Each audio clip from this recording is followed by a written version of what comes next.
चलिए, so my dear friends, अपना जो न्यू चैप्टर है वो है हीट एंड थर्मोडायनेमिक्स। ठीक है, हीट एंड थर्मोडायनेमिक्स में पहले मैं आपको स्टार्ट करना चाहूंगा KTG, kinetic theory of gases. ठीक है, तो इसको क्या है कि बहुत ज्यादा डिटेल में पढ़ने की जरूरत नहीं है, जस्ट बेसिक बेसिक फॉर्मूलाज है और उन पर बेस्ड क्वेश्चन आते हैं, इसलिए हम लोगों को उस चीज को थोड़ा अच्छे से एक बार देखना है। ठीक है, सो यही सेम चैप्टर आपको केमिस्ट्री में भी मिलेगा। क्या केमिस्ट्री में हीट एंड थर्मोडायनेमिक्स आ चुका है?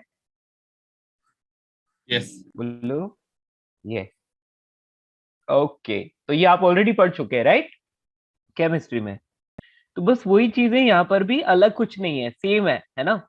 अच्छा बेटा, आरएमएस स्पीड क्या होता है? आरएमएस स्पीड मतलब कितना, उसका फॉर्मूला क्या होता है आरएमएस स्पीड का? Root mean square speed. याद है किसी को? केमिस्ट्री में पढ़ चुके हो ना? Root 8/3 into I think velocity. √3 RT/m। Okay, √3 RT/m। Okay, चलिए कोई बात नहीं, मैं नोट करवा लेता हूँ। तो बेटा काइनेटिक थ्योरी ऑफ गैसेस सिर्फ थ्योरी थ्योरी है थोड़ी सी। तो आज की क्लास में अपन मोस्ट प्रोबेबली यही करेंगे, और नेक्स्ट क्लास में अपन हीट एंड थर्मोडायनेमिक्स स्टार्ट करेंगे। ठीक है, रेडी? तो इसके डेरिवेशंस बिल्कुल भी इंपॉर्टेंट नहीं है, इसलिए मैं डायरेक्टली आपको फॉर्मूला लिखवाऊंगा। ठीक है, क्योंकि इसका डेरिवेशन कहीं कुछ भी काम नहीं आने वाला है। हाँ, कैसे आया इसका आइडिया जरूर दूंगा, ठीक है ना। चलिए, सो सबसे पहले हेडिंग डालिए चैप्टर की बेटा, kinetic theory of gases. Kinetic theory of gases, ठीक है। अब बेटा जो काइनेटिक थ्योरी ऑफ गैसेस है, वो क्या है, कुछ बेसिक अजम्पशंस है ना। ये सच नहीं है, अजम्पशंस है। ठीक है, इस पूरी थ्योरी को समझने के लिए कुछ अजम्पशंस लिए गए हैं। वो अजम्पशंस जो है हम लोग डिस्कस करेंगे सबसे पहले। तो बेटा लिखते जाओ, ऑटोमेटिक समझ में आता जाएगा। यहाँ पर अलग से समझने के लिए कुछ भी नहीं है ना। है क्या, इसकी बात करते हैं। क्लियर? आप चाहे तो चैप्टर की हेडिंग हीट एंड थर्मोडायनेमिक्स डाल के उसमें सबसे पहली heading kinetic theory of gases भी डाल सकते हो, चलेगा। ओके, गॉट इट बच्चों? तो कुल मिलाकर अपना थर्मल फिजिक्स यानी कि हीट एंड थर्मोडायनेमिक्स स्टार्ट हो चुका है, और उसमें सबसे पहले हम लोग काइनेटिक थ्योरी ऑफ गैसेस करें। क्यों कर रहे हैं, क्यों? इसका रीजन ये है बेटा कि बार बार हम लोग डिस्कस करेंगे कि गैस प्रेशर एक्सर्ट करती है ना। गैस क्या करती है, किसी भी सिलेंडर में या किसी भी कंटेनर में आपने गैस को रख दिया, बेटा अपन स्टार्ट कर रहे हैं हीट एंड थर्मोडायनेमिक्स। ठीक है, हीट एंड थर्मोडायनेमिक्स स्टार्ट कर रहे हैं। उस चीज को समझना है तो पहले आप लोगों को कुछ बेसिक्स पढ़ना होता है, और उस बेसिक्स में आता है काइनेटिक थ्योरी ऑफ गैसेस। तो basically we are studying kinetic theory of gases first. Clear? और इसका एक सबसे इंपॉर्टेंट पार्ट देखो, इसको इसको हम लोग कितने पार्ट्स में बांट रहे हैं, चलो मैं आपको और भी अच्छे से आइडिया देता हूँ। ठीक है, एक काम करो, आप लोगों को यदि ऐसा लग रहा है कि सर क्या कर रहे हो, बट चैप्टर के नाम में इतना कंफ्यूजन, पता नहीं चैप्टर में कितना कंफ्यूजन होगा। चलिए ठीक है, हीट एंड थर्मोडायनेमिक्स। ठीक है, यदि आप चैप्टर का नाम काइनेटिक थ्योरी ऑफ गैसेस भी डाल देते तो कोई दिक्कत वाली बात नहीं थी। ठीक है, अब मैं क्यों बोल रहा हूँ ऐसा? बेटा होता क्या है, हमारे पास जो थर्मोडायनेमिक्स है, या फिर उसको थर्मल फिजिक्स बोल सकते हैं। ठीक है, नोट नहीं करना है, सिर्फ देख लो। इसकी इसमें हम लोग क्या क्या पढ़ेंगे? सबसे पहले हम लोग पढ़ेंगे kinetic theory of gases, KTG. ठीक है, केटीजी को करने के बाद नेक्स्ट हम लोग पढ़ेंगे थर्मोडायनेमिक प्रोसेसेस। थर्मोडायनेमिक प्रोसेसेस, ठीक है, एंड लॉ। इसमें ही थर्मोडायनेमिक प्रोसेस के साथ ही लॉ ऑफ थर्मोडायनेमिक्स आ जाएंगे ना, लॉज ऑफ थर्मोडायनेमिक्स इसी में आ जाएंगे। ठीक है, फिर हम लोग बात करते हैं thermal expansion. Thermal expansion, thermal expansion के बाद नेक्स्ट जो टॉपिक आता है that is heat transfer. Heat transfer, ठीक है। तो बेसिकली ये जो थर्मोडायनेमिक्स है, ये थर्मोडायनेमिक्स 1 2 3 एंड 4, 4 पार्ट्स में कैटेगराइज कर दी है। ठीक है ना। तो केटीजी के लिए आपको सिर्फ एक ही लेक्चर लगेगा, थर्मोडायनेमिक प्रोसेसेस के लिए 2 लेक्चर्स लगेंगे या 3 लेक्चर्स भी लग सकते हैं थर्मल एक्सपेंशन के लिए, ठीक है। So this is the heading of the chapter heat and thermodynamics, बस इतना ध्यान रखो, ज्यादा सोचने की जरूरत नहीं है। ओके, फर्स्ट पार्ट है इसका काइनेटिक थ्योरी ऑफ गैसेस, ठीक है, काइनेटिक थ्योरी ऑफ गैसेस लिख लो, काइनेटिक थ्योरी ऑफ गैसेस, ठीक है, ये सबसे फर्स्ट पार्ट है, तो इसको लिखेंगे।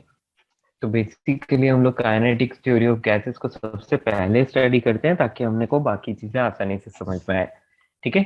सो जल्दी से लिख लीजिए, kinetic theory, kinetic theory of gases is based on is based on the following assumptions, ठीक है। क्या मतलब कि आपको ये जो नीचे में assumptions बताने वाला हूँ, यदि ये बेसिक assumptions यदि आपको आते हैं तो आपको काइनेटिक थ्योरी ऑफ गैसेस आसानी से आ जाएगा, ठीक है। हाँ जी, अब देखो सबसे पहली चीज क्या है, सबसे पहली चीज ये है कि जितने भी गैस होती है, जो भी गैस है किसी भी कंटेनर में भर दी या जो भी गैस है, वो बहुत सारे छोटे छोटे छोटे छोटे मॉलिक्यूल से मिलकर बनी होती है ना। तो छोटे छोटे एटम्स या मॉलिक्यूल से मिलकर बनी हुई है, तो आपको क्या करना है, उनको स्पेरिकल कंसीडर करना है। और स्पेरिकल भी कैसे, इलास्टिक स्फीयर्स। इलास्टिक स्फीयर्स का मतलब जो इलास्टिक कॉलिजन करते हैं, मतलब जो आपस में कॉलिजन करते हैं तो उनकी एनर्जी लॉस नहीं होती। तो सारे गैस मॉलिक्यूल्स को आप आइडेंटिकल कंसीडर करोगे, यानी कि सारे के सारे एक जैसे कंसीडर करोगे, और साथ ही साथ उनको इलास्टिक स्फीयर्स कंसीडर करोगे। समझ में आया? क्या मेरी बात समझ आई?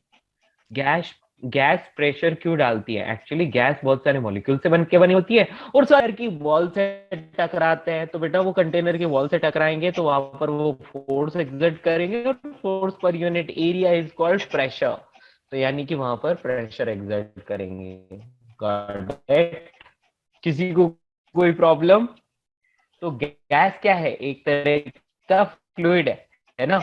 गैस एक तरह का क्या है? फ्लूइड है, जो फ्लो कर सकता है वो फ्लूइड होता है, ठीक है। तो इसका मतलब गैस के लिए हम लोग प्रेशर स्टडी करते हैं, फोर्स नहीं, ठीक है। चलिए दोस्तों, तो सबसे पहला अजम्पशन लिखिए नंबर 1, या फिर डायरेक्टली ऐसे स्टार मार्क करके अजम्पशंस लिख सकते हैं। सबसे पहले, a gas consists of very large number of very large number of molecules, मतलब एक गैस में बहुत सारे मॉलिक्यूल्स होते हैं, ठीक है। So your voice is cracking in These between. molecules are identical. These molecules are identical. तो ओके बेटा, मैं वैसे आपकी लिख रहा आवाज हूँ क्रैक स्क्रीन हो रही है, पर। बहुत सुनाई ओके नहीं दे रहा। बेटा, अभी इसमें समझने का कुछ भी नहीं है, so I am just writing. Okay, अभी सुनाई दे रहा है? Yes, sir. Gas consists of very large number of molecules. These molecules are identical. ठीक है, ये आइडेंटिकल है। इसके बाद आप लिख सकते हैं perfectly elastic, perfectly elastic and hard spheres. मतलब आपको गैस मॉलिक्यूल्स को क्या करना है? आपको identical, perfectly elastic and hard spheres consider करना है, ठीक है। और यहां पर लिखेंगे they are,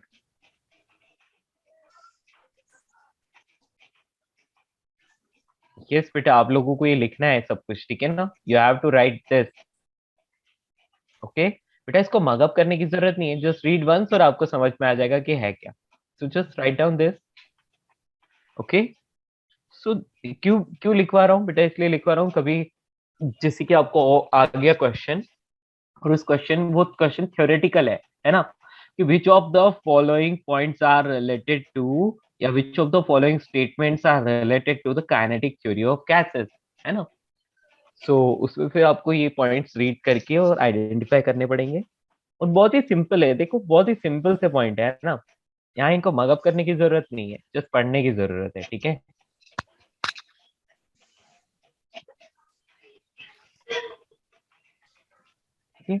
So they are so small that the volume of molecules is negligible. Molecules is negligible as compared to the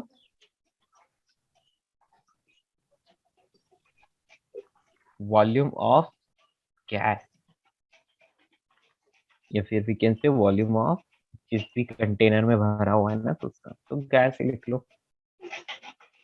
हाँ, अब बेटा क्या मतलब है इस सब चीज का? इसका सिर्फ ये मतलब है कि कोई भी गैस है तो गैस बहुत सारे मॉलिक्यूल से मिलकर बनी होती है, उसके मॉलिक्यूल्स बेटा वो किसी भी शेप के हो, उनको आप क्या करोगे, उनको स्पेरिकल शेप का मानोगे। समझ में आया? उसके मॉलिक्यूल्स को आप स्पेरिकल शेप का मानोगे। और स्पेरिकल कैसे? स्पेरिकल मतलब हार्ड स्फीयर का मतलब क्या हो गया? हार्ड स्फीयर मतलब उसके शेप को डिफॉर्म नहीं कर सकते, ठीक है? कोलिजन होगी तो उसका शेप डिफॉर्म नहीं होगा, वो स्फीयर है तो स्फीयर ही रहेगा, ठीक है? Next, perfectly elastic. Perfectly elastic मतलब उनमें कोलिजन हो रही है, टक्कर हो रही है, वो आपस में टकरा रहे हैं, तो कोई एनर्जी का लॉस नहीं हो रहा है एंड मोमेंटम कंजर्व रहेगा। एंड नेक्स्ट, आइडेंटिकल मतलब सब के सब एक जैसे, ठीक है? सारे के सारे एक जैसे मॉलिक्यूल्स कंसीडर करने हैं। ओवर, ठीक है? अब नेक्स्ट बात क्या लिखी बेटा? कि वो मॉलिक्यूल इतने छोटे हैं, इतने छोटे हैं, इतने छोटे हैं कि हम उनको देख ही नहीं पाते। तो इसका मतलब पूरी गैस का जो वॉल्यूम है उसके कंपैरिजन में यदि हम मॉलिक्यूल का वॉल्यूम देखें तो वो नेग्लिजिबल है, ठीक है? बस ये फर्स्ट अजम्पशन है। अभी हम बात करते हैं नेक्स्ट की। तो नेक्स्ट पॉइंट लिखेंगे हम लोग। बेटा इसमें कुछ भी ज्यादा समझने का नहीं है, मुझे नहीं लगता इसमें कुछ डाउट होगा। Any doubt? ठीक है ना? Just read the point, it is like अपने आप में ये खुद ही सब कुछ एक्सप्लेन कर रहा है, राइट? तो ये अजम्पशन है ना? ऐसा नहीं है कि ऐसा होता है, ऐसा अजम्पशन लिया है ताकि इस थ्योरी को समझ पाए। तो molecules do not have, next point है, molecules do not have any preferred direction of motion, any preferred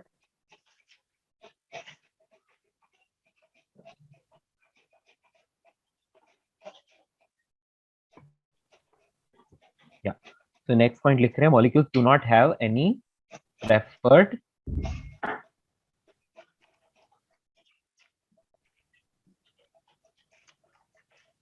direction of motion, direction of motion,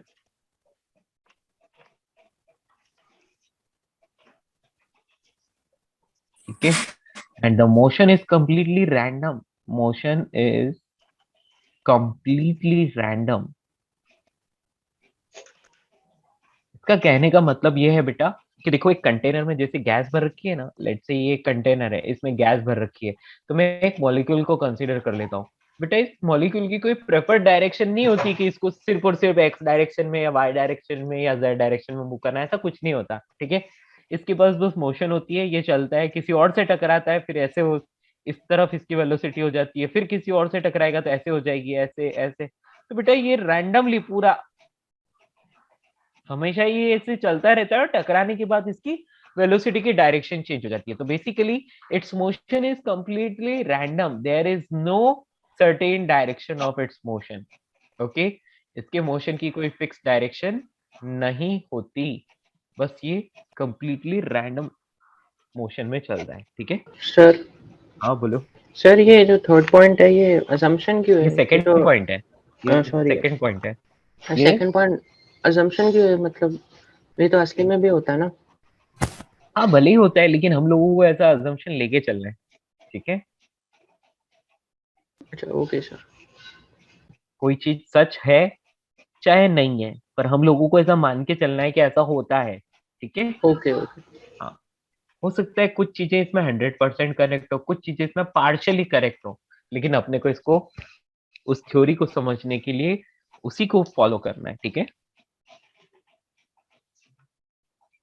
yes, so molecules do not have any preferred direction of motion, मतलब उनकी कोई fix preferred direction नहीं है, वो completely random motion होती है, ठीक है।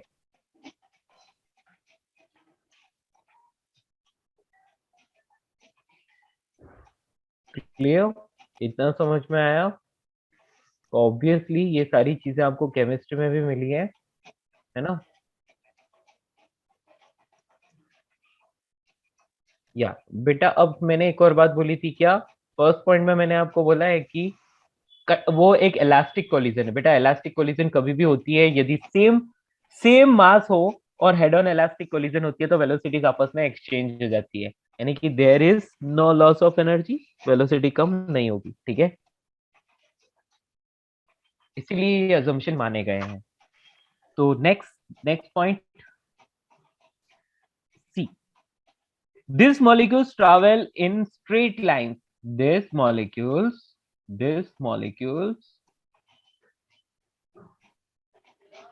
travel in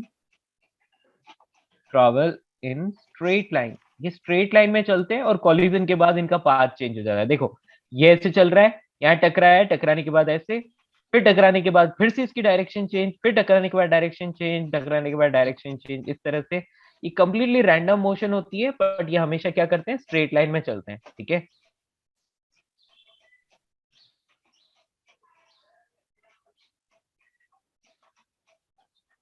got it. तो इतनी सी चीजें थी, ये सिर्फ 3 पॉइंट्स लिखे हैं हमने, ठीक है।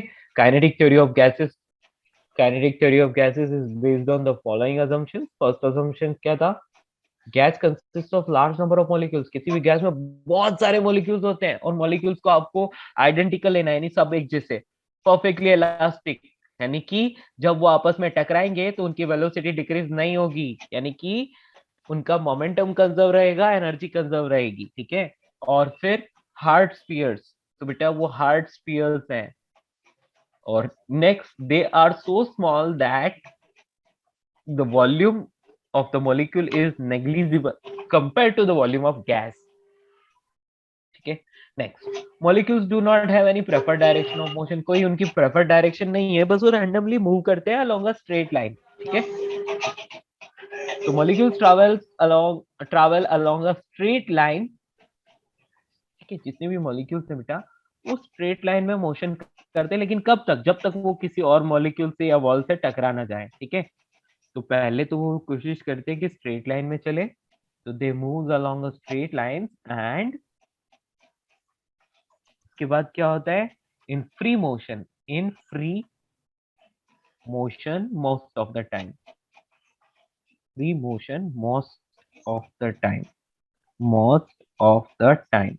हाँ जी बेटा, जैसे मैं आइडियल गैस की बात कर रहा हूँ, ठीक है बेटा। आइडियल गैस में टू मॉलिक्यूल्स के बीच में आपस में जो अट्रैक्शन फोर्स होता है उसको नेग्लिजिबल मानते हैं हम लोग, पता है। उसको आपको क्या करना है, नेग्लिजिबल मानना है, ओके।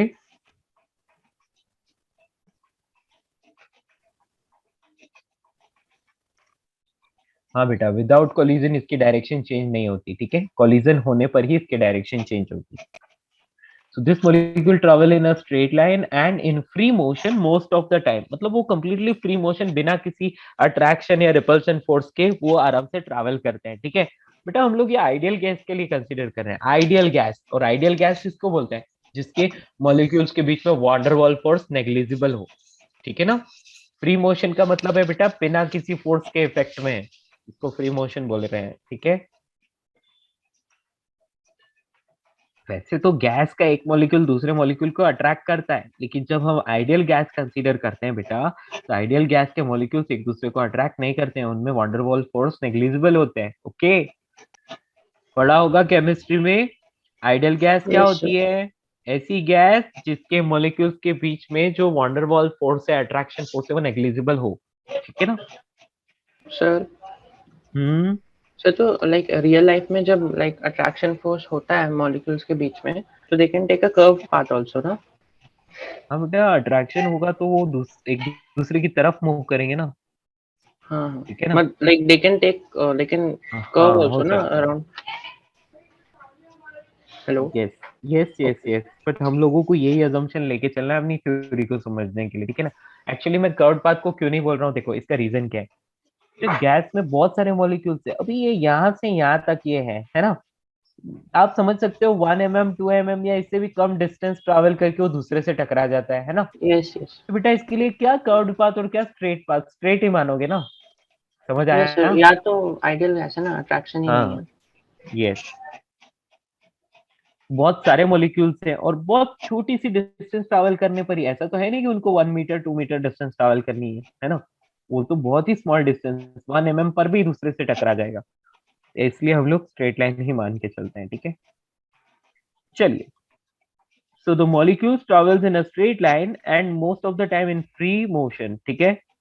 एंड उसके बाद मैं बोल रहा हूँ the time of collision between any two molecule is very small. The time of hello. collision, time of collision, yes. देख ब्रो, मैं आज ना बस सारा जो भी बैकलॉग है सब क्लियर Excuse me करने bro. की।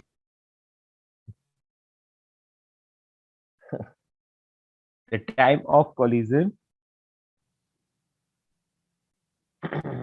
yeah beta, time of collision between any two molecules is very small. Any two molecules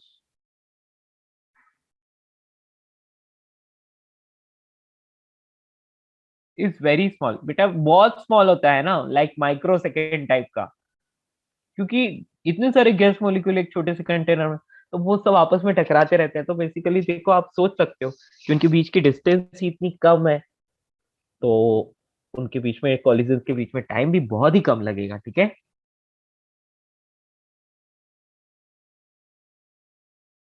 next बेटा, ये अजम्पशंस हैं, आप लोगों को अच्छे से लिखना है, घर पे अच्छे से एक बार इसको पढ़ना है, मगअप करने की जरूरत नहीं है, सब चीजें इजीली समझ आती है, ठीक है ना।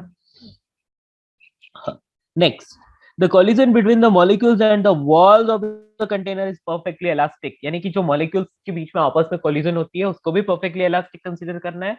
और walls के साथ, यानी कि कंटेनर की वॉल से जो molecules टकराते हैं वो collision भी आपको perfectly elastic ही consider करनी है, ठीक है। इसको भी लिख लेते हैं हम लोग। The collision between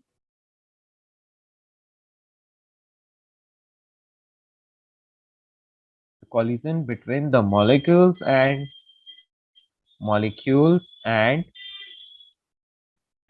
the walls of container, the walls of container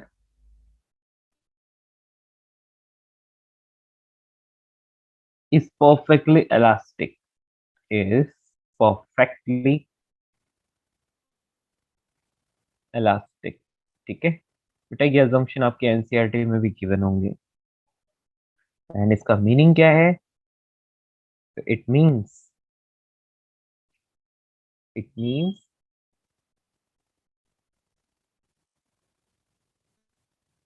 का मतलब तो यही है कि टकराने के बाद जिस वेलोसिटी से टकराया उसी वेलोसिटी से रिबाउंड होगा। तो उसी वेलोसिटी से रिबाउंड होगा, इसका मतलब क्या होगा?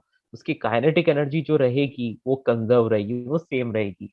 It means kinetic energy kinetic energy of each molecule remain conserve, या फिर kinetic energy is conserve, directly लिख लो, is conserve after each collision.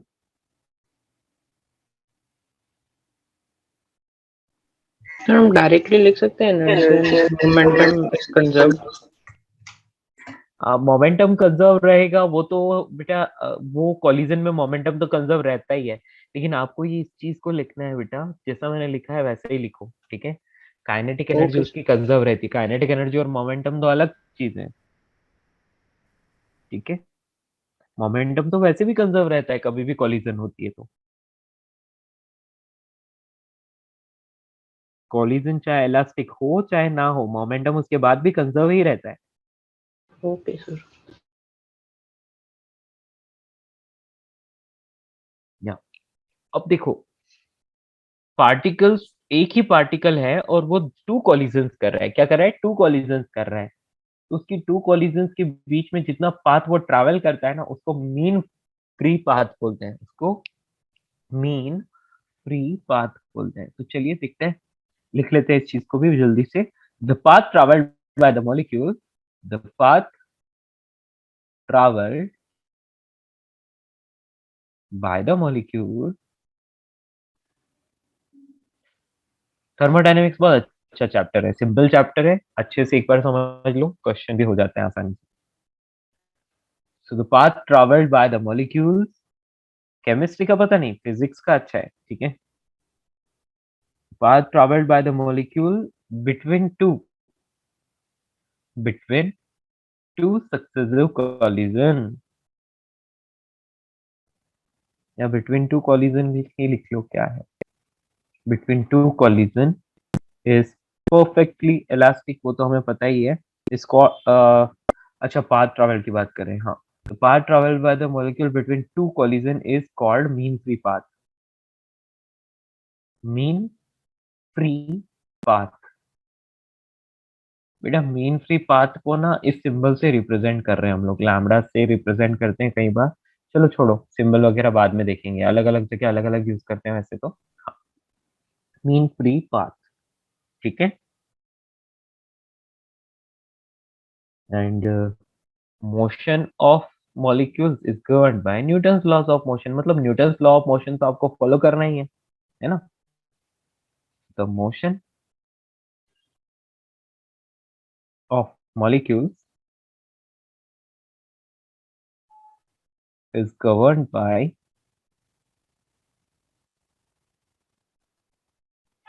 Newton's laws of motion। बेटा मतलब कहने का मतलब यह है कि आप न्यूटन्स लॉ को यहाँ पर हमेशा कंसीडर करोगे। कहने का मतलब यह है कि जैसे कि momentum F is equals to DP by D है ना, force is equals to rate of change of momentum होता है, ये न्यूटन्स लॉ है, तो इसको आप इग्नोर नहीं कर सकते, है ना। एक पार्टिकल यदि स्ट्रेट लाइन के अलोंग चल रहा है तो वो तब तक स्ट्रेट लाइन में चलेगा जब तक उस पर कोई एक्स्ट्रा फोर्स या एक्सटर्नल फोर्स ना लगे या उसकी कहीं कोलिजन ना हो जाए, ठीक है। ये भी न्यूटन्स लॉ है। फिर नेक्स्ट क्या है, यदि कोई एक मॉलिक्यूल दूसरे मॉलिक्यूल पर फोर्स अप्लाई कर रहा है तो दूसरा मॉलिक्यूल भी उस मॉलिक्यूल पर उतना ही फोर्स अप्लाई कर रहा है, इक्वल एंड अपोजिट, तो न्यूटन के लॉज यहाँ पर फॉलो होंगे, ठीक है। और ये चीज हो गई। अब लास्ट पॉइंट, बेटा गैस मॉलिक्यूल इतने छोटे हैं, इतने लाइट है कि उस पर ग्रेविटी को इग्नोर करना है, ठीक है। So the effect of gravity, the effect of gravity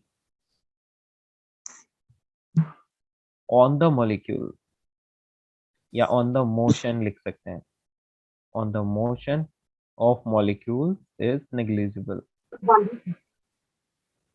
is negligible, ठीक है। दैट्स ऑल, यही सारे पॉइंट्स हैं और कुछ नहीं, इतने पॉइंट्स हैं। ये सारे पॉइंट्स कंसीडर करके चलने हैं जब आपको समझना है काइनेटिक थ्योरी ऑफ गैसेस, ठीक है।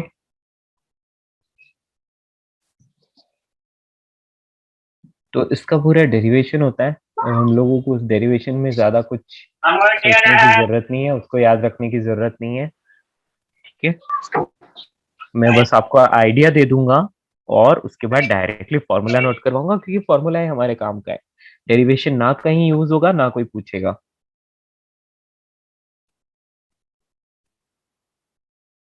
या नोट किया, ये फर्स्ट पॉइंट था, ये second, third, fourth, fifth, six and seven, total 7 points. Note it down fast.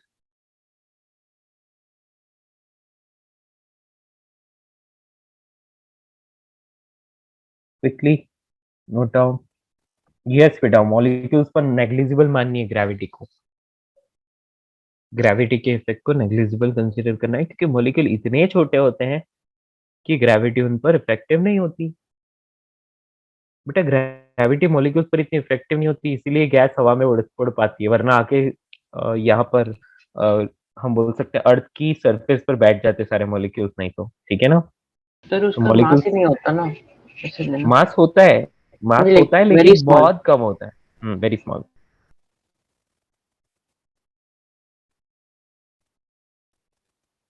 कौन सा पॉइंट?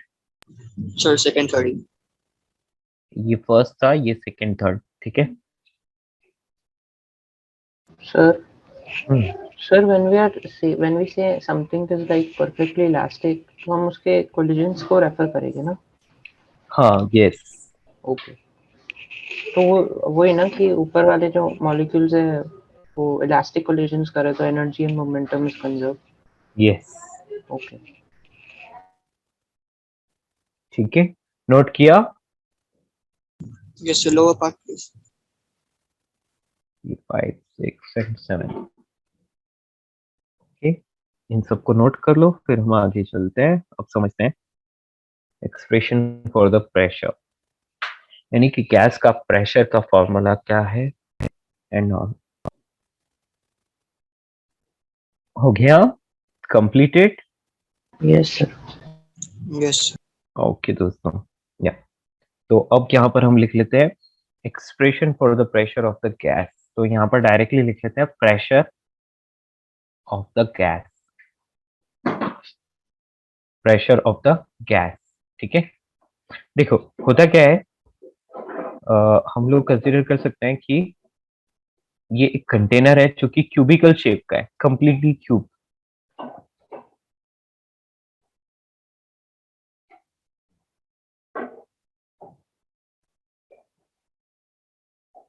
तो ये आपने एक क्यूब ले लिया, ठीक है, और इस क्यूब में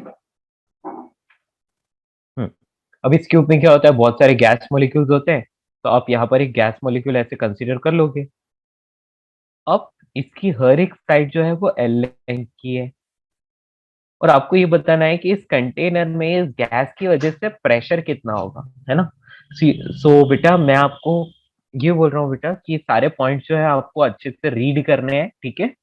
ये अच्छे से सारे पॉइंट्स रीड करने और समझने हैं जो ऊपर लिखे थे, उनमें कुछ भी ऐसा नहीं है जो आपको समझ में नहीं आएगा, बहुत इजी सी चीज है, ठीक है, पढ़ते ही समझ में आ जाएगा। हाँ जी बेटा, तो अब मैं इसकी बात कर रहा हूँ बेटा कि इसमें आप क्या कंसिडर करोगे, लेट्स से ये एक्स डायरेक्शन है, ये वाई डायरेक्शन है, और मान लो कि अंदर की तरफ या चाहे इस तरफ जेड डायरेक्शन है ना, एक्स वाई एंड जेड, ठीक है। तो ऐसा आप कंसिडर कर लोगे।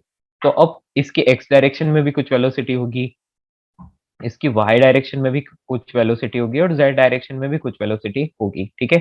तो अब हम एक पर्टिकुलर डायरेक्शन को कंसीडर करके क्या कंसीडर करेंगे बेटा कि लेट से वो इस वॉल से लेकर इस वॉल तक, है ना। वैसे तो वो बहुत सारी कॉलिजन फेस करके जाता है, लेकिन हम क्या कर लेते हैं, एक ऑन एन एवरेज ले लेते हैं कि चलो यदि वो कॉलिजन नहीं कर रहा है तो वो यहाँ से लेकर यहाँ तक क्या करता है, मूव कर जाता है, ठीक है। और मूव करके क्या करता है, वहां पर वो कॉलिजन करता है, वॉल से कॉलिजन करता है, ठीक है। तो इस तरह से वो जब वॉल से कॉलिजन करता है तो वो वॉल पर एक फोर्स एक्सर्ट करता है, वो वॉल पर एक फोर्स एक्सर्ट करता है, ठीक है। और उसी फोर्स की वजह से force per unit area is what, force per unit area is what बेटा, प्रेशर, राइट। कोई यस दिक्कत? सर। या तो बेटा इसका पूरा डेरिवेशन है जो कि आपकी एनसीईआरटी में गिवन होगा, और हम लोगों को बेटा इस डेरिवेशन के पीछे टाइम नहीं वेस्ट करना है, इसलिए मैं उसको आपको ज्यादा नहीं एक्सप्लेन कर रहा हूँ, समझ रहे हो। तो मैं आपको उसके लिए डायरेक्टली फॉर्मूला लिखवा रहा हूँ कि एक गैस जो है वो किसी कंटेनर में कितना प्रेशर एक्सर्ट करती है। Okay, got it. आई बात समझ, किसी को कोई तकलीफ? ठीक है ना। तो मैं यहाँ पर डायरेक्टली लिख रहा हूँ the pressure, pressure exerted by the molecules, by the molecules, या फिर प्रेशर ऑफ द गैस बोल सकते हैं, मॉलिक्यूल्स और the pressure of the gas, of the gas वो कितना होता है। सो उसके लिए आपको ये फॉर्मूला हमेशा याद रखना है, P is equals to 1/3 rho. और बेटा इसको मैं लिख रहा हूं इस तरह से, ये वाला ब्रैकेट हमेशा किसको रिप्रेजेंट करता है, ये ब्रैकेट हमेशा मीन या फिर एवरेज को रिप्रेजेंट करता है, ठीक है ना।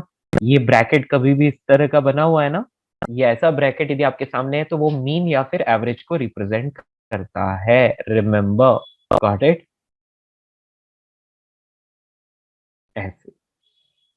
ये फॉर्मूला आपको याद रखना होगा। यहाँ पर मैं लिखवा रहा हूँ कि कौन सी चीज क्या है।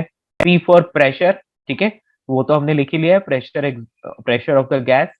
Raw means density of gas, ठीक है ना। रॉ क्या होता है? Density of gas, okay. Raw density होता है। और ये जो V को ब्रैकेट में करके स्क्वायर लिखा है बेटा, ये क्या है? इसको बोलते हैं हम लोग मीन स्क्वायर स्पीड। क्या बोलते हैं? Mean square speed, mean square speed of molecules. तो बच्चों, मैं डेरिवेशन के पीछे टाइम वेस्ट नहीं करके सिर्फ जो आपके लिए इंपॉर्टेंट है उसी चीज को आपके सामने रख रहा हूँ, ठीक है ना। Sir, हाँ बेटा बोलो। sir, in mean v squared. Sir, in mean v squared. If the do we? Sir, बेटा one minute. बेटा Sir, मीन स्क्वायर, हाँ do we what? do we find the mean of the square of speed, or do we first find the mean speed and then square the speed? No बेटा, हम लोग क्या करते हैं बेटा, ये मीन स्क्वायर स्पीड का मतलब ये है कि हमने सारी स्पीड को स्क्वायर किया और उसका मीन फाइंड किया, ठीक है। Okay Okay, sir. हाँ, first v square all the speeds, v1 square plus v2 square plus v3 square plus v4 square so on, है ना। Got it. और after that will take its mean and will will will call it mean square speed, that's all. Okay, समझ में आया आपको? Yes, sir. Yes, ठीक है, आगे बढ़े। चलिए, तो ये बेसिक सी चीज है। और इसके बाद हम लोग जानते हैं क्या, PV is equals to NRT होता है। Pull up hello, one. Yes yes yes, any doubt? No, sir, just wanted a copy. या तो बेटा एवरेज और मीन एक ही तो चीज होती है। एवरेज और मीन क्या है? सेम ही चीज है ना। तो इसलिए आप इसको क्या बोलोगे बेटा? इसको मीन स्क्वायर स्पीड बोलोगे, ठीक है। मीन स्क्वायर स्पीड, यानी कि स्क्वायर ऑफ स्पीड का मीन ले लिया आपने।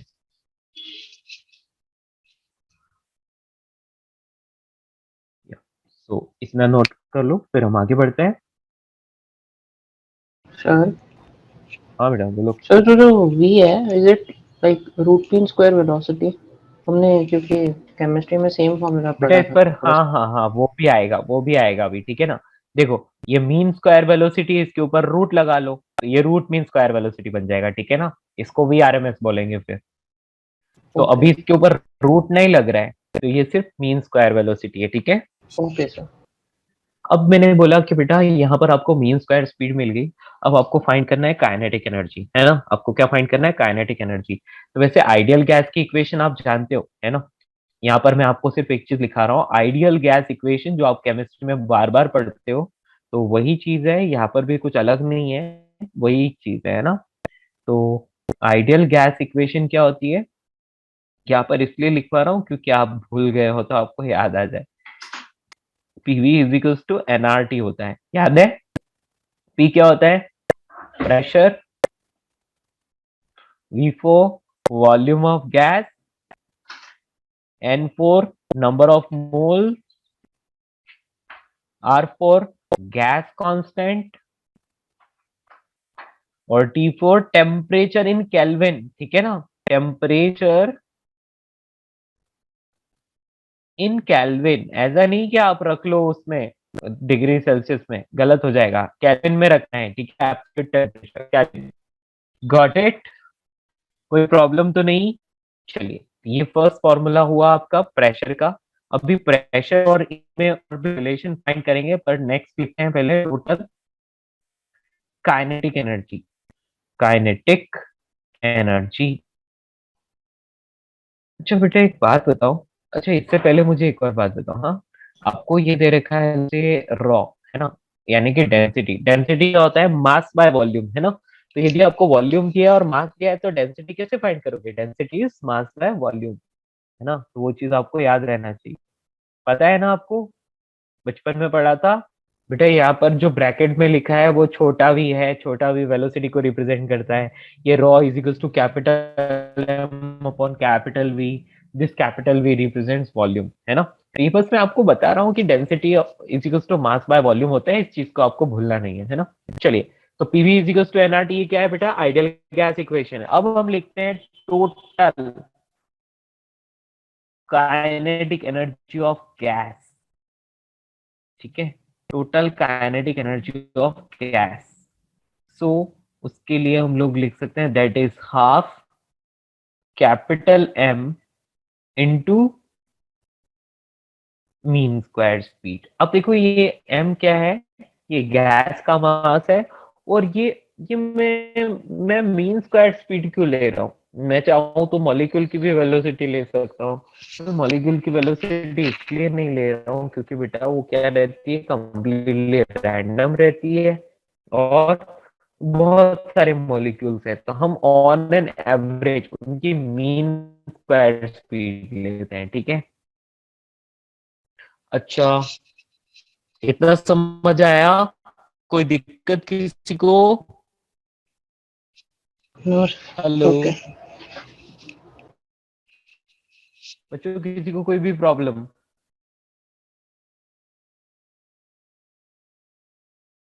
अब यहाँ पर हम लोगों को पता है क्या कि काइनेटिक एनर्जी ऑफ गैस क्या होता है, हाफ एम वी स्क्वायर। और हम एक और बात जानते हैं क्या, कि अभी अभी आपने पढ़ा था कि प्रेशर की जो वैल्यू होती है वो 1/3 रॉ वी स्क्वायर होती है ना। ओके, क्या मैं इसको मास बाय वॉल्यूम में कन्वर्ट कर सकता हूँ? तो मैं इसको लिख सकता हूँ P इज इक्वल टू 1/3, यहाँ पर डेंसिटी को मास बाय वॉल्यूम, और ये v का स्क्वायर, ठीक है बेटा। ये ब्रैकेट में v छोटा वाला है, बाहर वाला v वॉल्यूम वाला v है, बड़ा वाला v, ठीक है। तो इससे आपको क्या मिल रहा है m वैल्यू है ना, m v स्क्वायर। ये ऊपर वाली स्टेप आपको समझ में है, ये वाली, ये sir capital M will be total mass of gas ना। डेंसिटी को हम लिख सकते हैं मास बाय वॉल्यूम। ओके, तो मैंने लिख लिया capital M upon capital V mass. हाँ बेटा, यस, ठीक है। तो ये 1/3 m अपॉन वी, और ये मीन स्क्वायर स्पीड, ये स्क्वायर अंदर आएगा ऐसे, ये होता है मीन स्क्वायर स्पीड। तो बेटा mass into mean square speed की वैल्यू 3pv के बराबर हो गई, और काइनेटिक एनर्जी तो हाफ एम वी स्क्वायर के बराबर होती है ना, तो वहां पर वैल्यू रख दी, तो ये 3/2 पीवी के बराबर मिल गया। इस फॉर्मूला को याद रखना, it's an important formula, kinetic energy of gas 3/2 PV, ठीक है, याद रहेगा। P for pressure of gas and V for volume of gas, मतलब जिस भी कंटेनर में भरा हुआ है ये गैस उसका वॉल्यूम, तो volume of gas, that's all.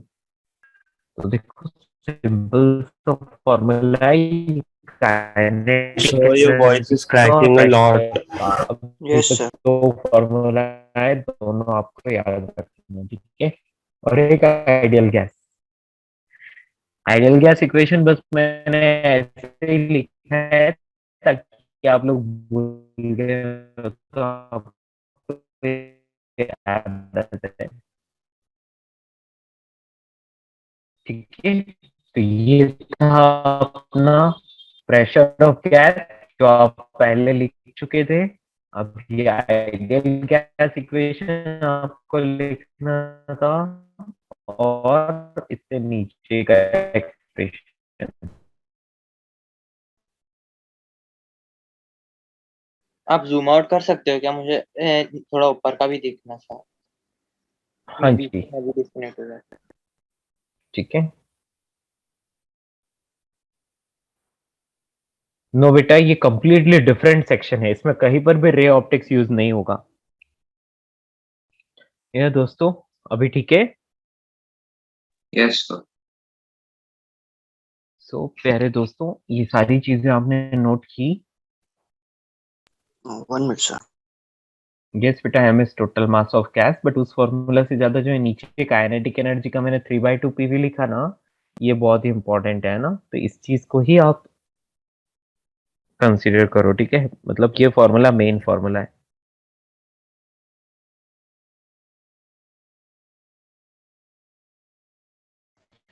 बेटा 3/2 के इससे बड़ा तो है, ऊपर लिखा हुआ तो है, ये देखो ना, प्रेशर की वैल्यू 1/स्पीड, और इससे क्या मिल जाएगा हमें, हमें mass into mean square speed की वैल्यू कितनी मिल गई, 3 पीवी, है ना।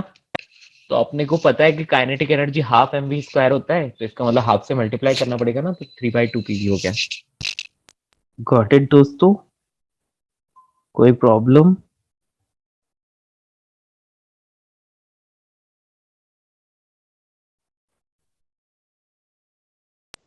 ठीक है, आगे बढ़े।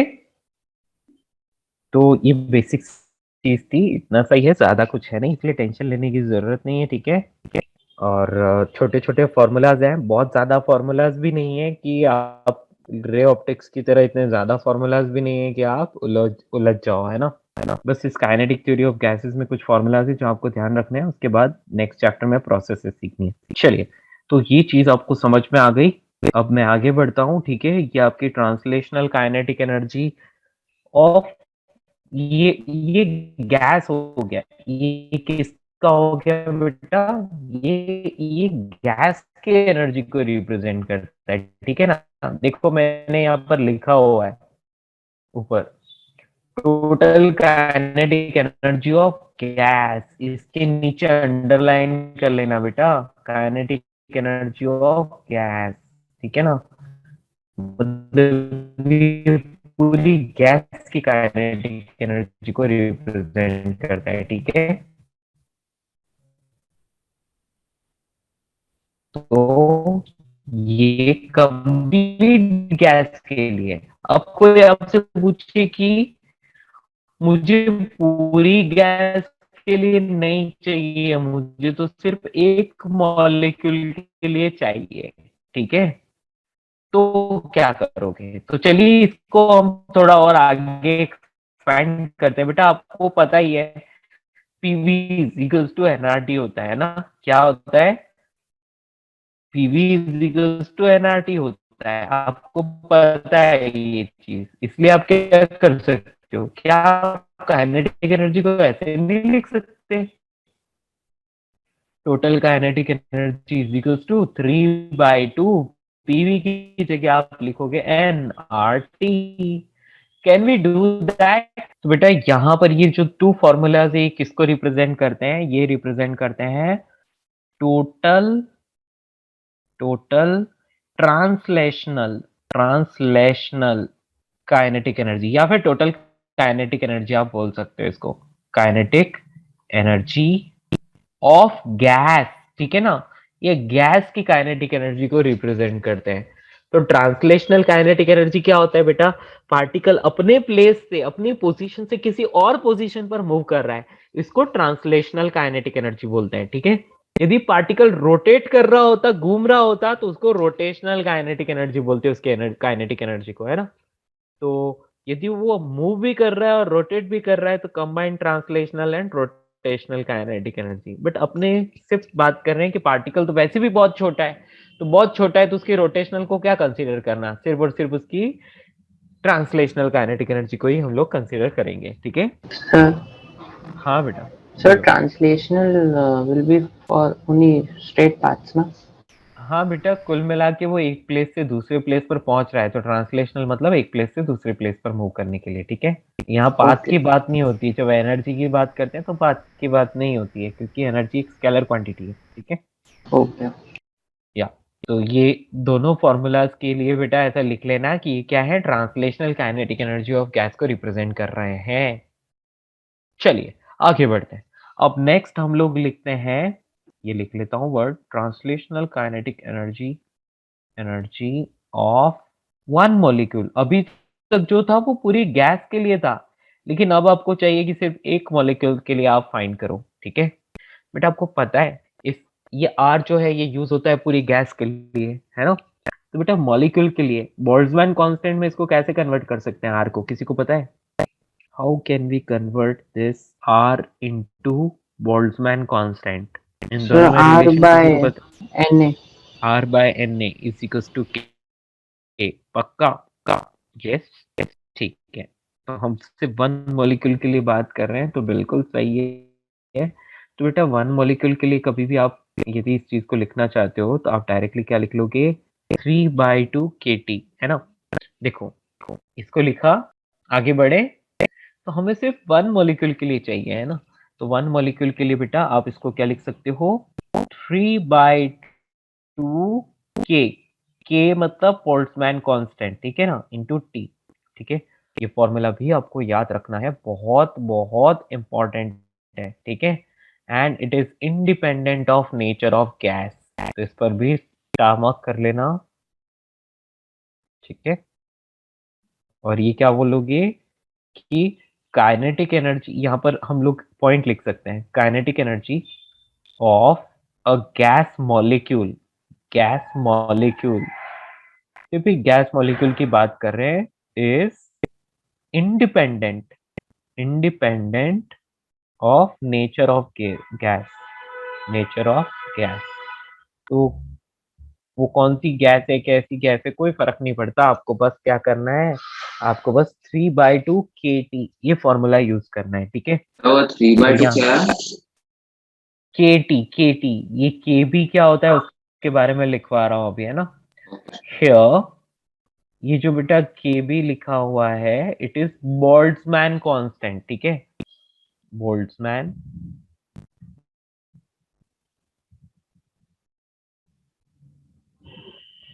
कांस्टेंट, ठीक है। और T क्या होता है, तो T is temperature in kelvin, temperature in kelvin, ठीक है। ये केल्विन में टेम्परेचर है। और बेटा ये स्मॉल के लिखना है, अब कैपिटल के मत लिखना, ये जो केबी लिखा है दैट केबी इज स्मॉल के, है ना।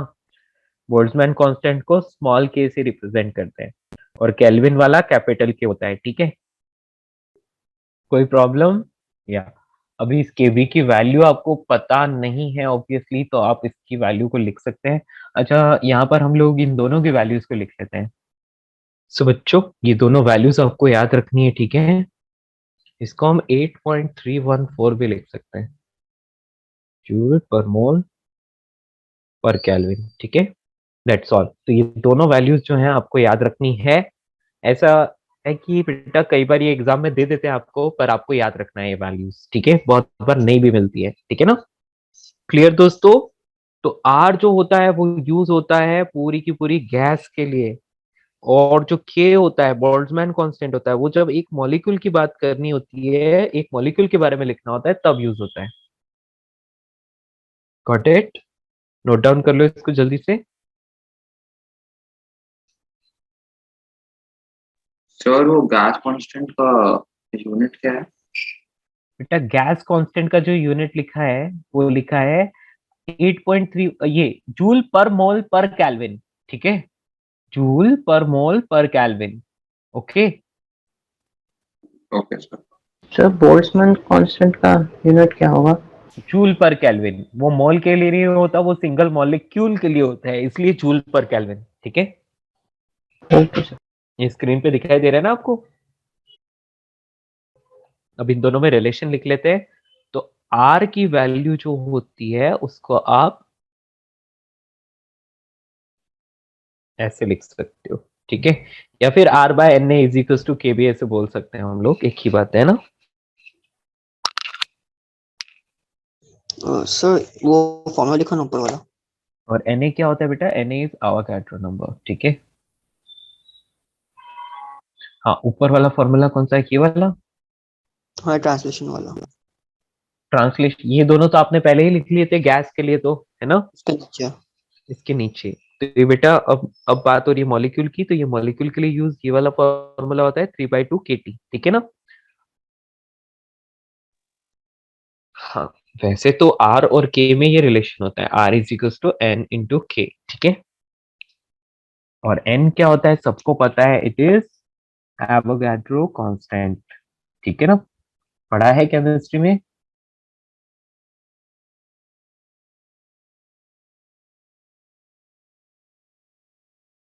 कोई बताएगा इस n की वैल्यू कितनी होती है? 6.02 into 10 to the power 23. Very good, 6.02 into 10 raised to power 23. Nice, ठीक है। बस, तो ये वैल्यूज है कि तीनों की तीनों आपको याद होनी चाहिए, क्योंकि फिजिक्स में भी काम आती है, केमिस्ट्री में भी काम आती है। ओके, बट एक बात याद रखना, फिजिक्स में हम लोग हमेशा एसआई यूनिट्स यूज करते हैं, इसीलिए ये वाली वैल्यूज यूज होती है। केमिस्ट्री में हो सकता है कि एसआई यूनिट्स ना यूज करके दूसरी यूनिट्स यानी सीजीएस यूनिट या ऐसा कुछ यूज कर रहे हो तो अलग भी हो सकता है, ठीक है, लेकिन फिजिक्स में यही यूज करते हैं हम लोग। Okay, clear? किसी को कोई प्रॉब्लम? चलिए, ये सारी चीज तो आपकी हो गई, आपको बेसिक बेसिक फॉर्मूलाज पता चल गए, है ना। अब हम क्या करते हैं बेटा, अब हम लोग आरएमएस स्पीड फाइंड करते हैं, ठीक है, आरएमएस स्पीड। तो नेक्स्ट हेडिंग डालते हैं। हेडिंग क्या है, हमें फॉर्मूलाज ही लिखने हैं, हम लोगों को कुछ बहुत ज्यादा डिटेल्स में नहीं जाना है, ठीक है। Sir, केमिस्ट्री में, हाँ बेटा बोलो। so this chapter is like gas laws only, no? Of yes, only like जो फॉर गैस। केमिस्ट्री में पढ़ा था. यस, जो केमिस्ट्री में पढ़ा था वही, लेकिन फिजिक्स में थोड़ा सा अलग तरीके से आता है ना, वही चीज है लेकिन थोड़ा अलग है, Okay. मतलब तरीका थोड़ा अलग रहता है। या सो नेक्स्ट में बात कर रहा हूँ बेटा आरएमएस स्पीड, यानी कि रूट मीन स्क्वायर स्पीड। तो रूट मीन स्क्वायर स्पीड, ठीक है, रूट मीन स्क्वायर स्पीड, इसको हम लोग वी आरएमएस भी बोलते हैं, V RMS. Small V use करना है इसके लिए आपको, ठीक है। तो बेटा ऊपर हमने जो इतने सारे फॉर्मूलाज लिखे हैं, है ना, तो हम लोग सबसे पहला वाला ही फॉर्मूला उठा लेते हैं। हमने सबसे पहला फॉर्मूला क्या यूज किया था बेटा, P is equals to 1/3 rho V square, यही वाला यूज किया था ना। तो यहाँ से हम लोगों को क्या मिल रहा है, यहाँ से हम लोगों को मिल रहा है mean square speed that is 3p upon raw. तो इसका मतलब रूट मीन स्क्वायर स्पीड क्या मिल जाएगी, V R M S. V R M S का मतलब है इसके ऊपर रूट लगा लो आप, ठीक है। इसके ऊपर रूट लगाओगे तो आपको फॉर्मूला क्या मिलेगा, √3p upon raw, got it. ये रूट मीन स्क्वायर स्पीड हो गई तो √3p अपॉन रॉ। अब हम लोग इसको और भी कन्वर्ट कर सकते हैं, तो वी आर एम एस को अब जो बाकी के फॉर्मूलाज है उसमें कन्वर्ट करें तो क्या मिलेगा, √3p अपॉन रॉ, ये फर्स्ट फॉर्मूला है। इसके अलावा हम लोगों ने और भी फॉर्मूलाज देखे थे मास की फॉर्म में, याद है, मास की फॉर्म में, तो बोलो क्या आना चाहिए, याद है, ऊपर PV लिखा by था। M. या तो हम लोग यहाँ पर √3 एक तो RT/M इसको यूज कर सकते हैं, ठीक है। और बेटा ये M जो है ना, ये हम लोग एक मोल के लिए ले रहे हैं तो इसको मोलर मास ले लो, क्या ले लो बेटा, मोलर मास, ठीक है। तो मैं वहां पर अलग से नोट करवा दूंगा। और एक मॉलिक्यूल के लिए यदि हम लोग बात कर रहे हैं तो that is 3kT/m। m is small, है ना, m इज स्मॉल। कौन सी चीज क्या है मैं नोट करवाऊंगा अभी, ये kV। ये तीनों फॉर्मूलाज हैं जो आपको याद रखना है, √3p/रॉ, √3RT/m एंड 3kT/M। अच्छा देखो, देखो ये सारा ऊपर जो हमने लिखा था ना वहीं से आए हैं, है ना, तो कुछ अलग नहीं है, बस आपको फॉर्मूलाज याद रखने हैं, ठीक है। जस्ट रिमेम्बर दिस फॉर्मूलाज, ये 3 फॉर्मूलाज यदि आपको याद है तो आपका काम हो जाएगा, और यदि ये 3 फॉर्मूलाज आपको याद नहीं है तो अटक जाओगे, ठीक है। यहाँ पर मैं लिख देता हूँ, पी क्या होता है सबको पता है, P is pressure, pressure of gas, ठीक है। इसी तरह से यदि बात करें रॉ, तो रॉ क्या होता है, डेंसिटी। इसके बाद कोई कैपिटल एम की बात बोले तो हम बोलेंगे मोलर मास ऑफ गैस।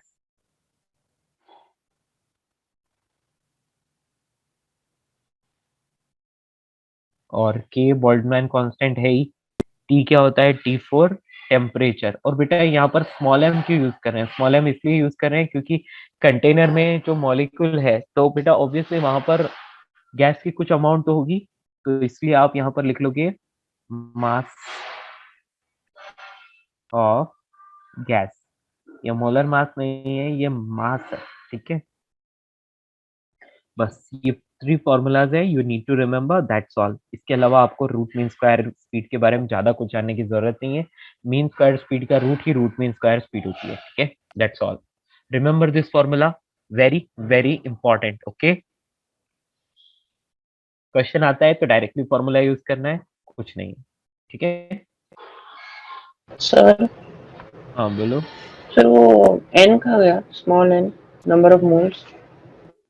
बेटा यहाँ पर हम 1 मोल के लिए ले रहे हैं ना, मतलब हमने क्या कर दिया, रुको सुनो, पहले m क्या था, टोटल मास ऑफ गैस था, राइट।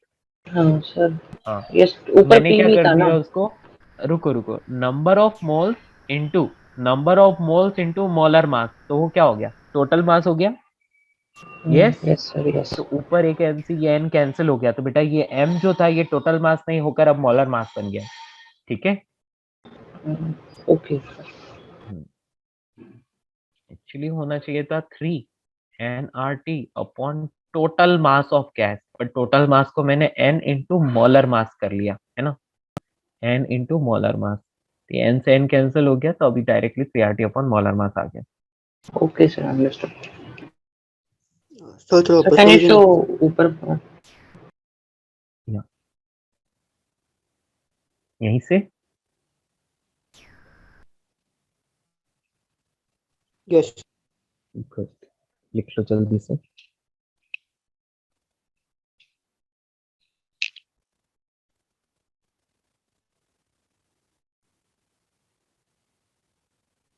ये हो गई RMS speed of the gas, ठीक है। ये पूरी गैस की रूट मीन स्क्वायर स्पीड होगी। यहाँ पर आके और लिख लेना ऑफ गैस, तो ये बेटा पूरी गैस के लिए लिखा है हमने ना।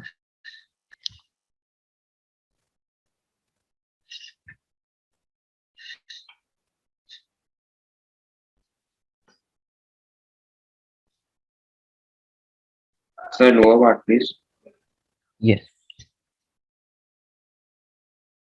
तो आप इसके बारे में सिर्फ ये 3 फॉर्मूलाज लिख रहे हो और कौन सी क्वांटिटी क्या है इतना लिख रहे हो, it is more than enough. आपको कुछ ज्यादा लिखने की जरूरत नहीं है बेटा। यहाँ पर जो भी डब्बे में मैंने फॉर्मूलाज लिखे हैं ना इस पूरे चैप्टर में, वो सिर्फ डब्बे में रखे फॉर्मूलाज ही आपको याद रखने हैं।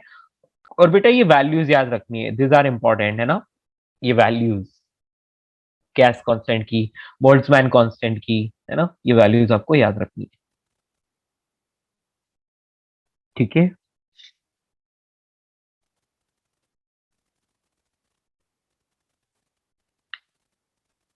सर सेकंड वाला फॉर्मूला पूरे गैस के लिए और थर्ड वाला खाली मॉलिक्यूल के लिए है। नहीं बेटा, वो भी गैस के लिए ही है, क्योंकि उसमें देखो नीचे देखो, यहाँ पर स्मॉल एम से डिवाइड कर रखा है, यानी कि ये पूरी गैस का मास आ गया, ठीक है ना।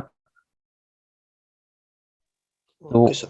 ये फॉर्मूला जो है इसी तरह से इसको डिराइव किया है कि पूरी गैस का देता है, ठीक है ना। Root mean squared speed of gas, not a molecule,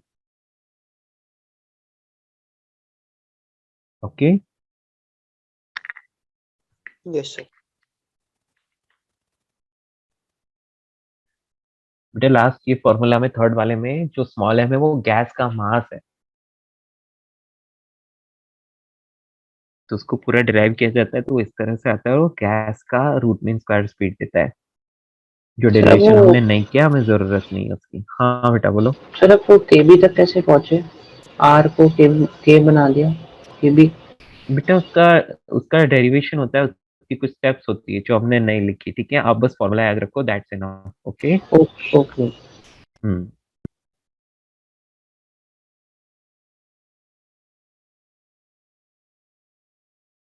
चलो बच्चों, हो गया।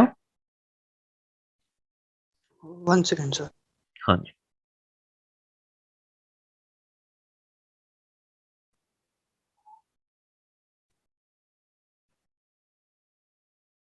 सर वो कैपिटल एम को हम मॉलिक्यूलर वेट लिख सकते हैं, बिकॉज हाँ बेटा, वो मॉलिक्यूलर मॉलिक्यूलर वेट। वेट ही है, या मतलब मोलर मास ऑफ गैस लिख लो या इसको मॉलिक्यूलर वेट लिख लो, ठीक है ना, मॉलिक्यूलर वेट, ठीक सर है। बिकॉज वो मॉलिक्यूलर वेट इनटू एन होता था ना। हाँ टोटल हाँ मास। हाँ, ये वही चीज है बेटा, मॉलिक्यूलर वेट को ही तो मोलर मास बोलते हैं ना। यस यस, मतलब वैल्यू तो सेम। हाँ हाँ, वही चीज, यस, ठीक है। लेकिन यूनिट्स का ध्यान रखना है बेटा, यूनिट्स का ध्यान रखना है, ठीक है, ऐसा यूनिट में लिखना है।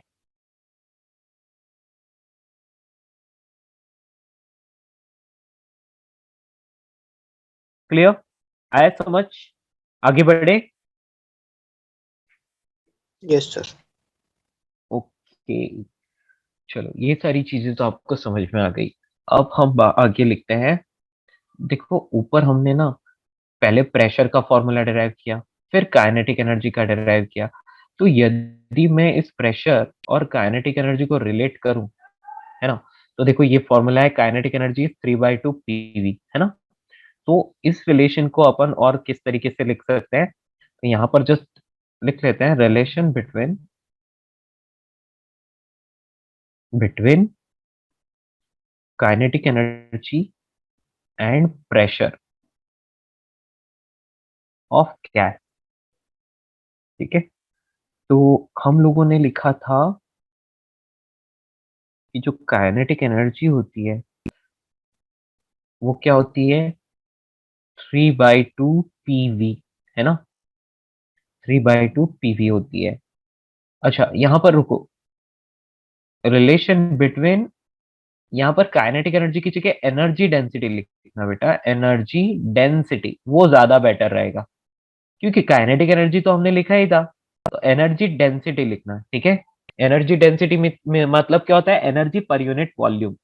तो यहाँ लिखना relation between energy density and pressure of gas, ठीक है। तो काइनेटिक एनर्जी होती है 3/2 PV। मैं एक काम करता हूं, मैं यहाँ पर काइनेटिक एनर्जी में डिवाइड कर लेता हूँ V को, वॉल्यूम को, तो ये क्या आ जाएगा, ये 3/2 P के बराबर आ जाएगा, है ना। और बेटा इस के बाय वॉल्यूम को ही हम लोग लिख लेते हैं एनर्जी डेंसिटी। क्या लिख लेते हैं, एनर्जी डेंसिटी।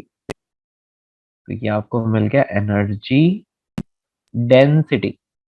और इस एनर्जी डेंसिटी को आप ऐसे ई से रिप्रेजेंट कर सकते हैं, दैट इज 3/2 P, ठीक है। और यदि P और इसमें रिलेशन देख रहे हैं तो 2E/3 ऐसा भी लिखा जा सकता है,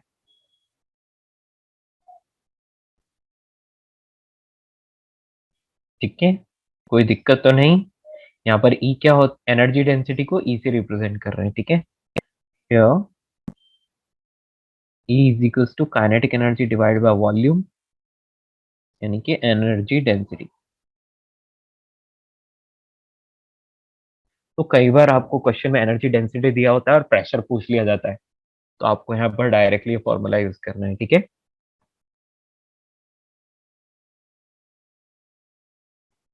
कोई प्रॉब्लम तो नहीं।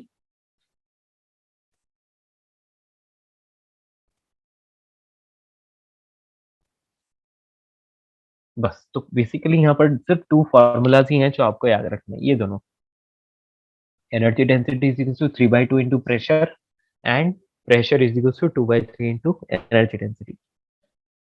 Can you please minimize the screen? Yes,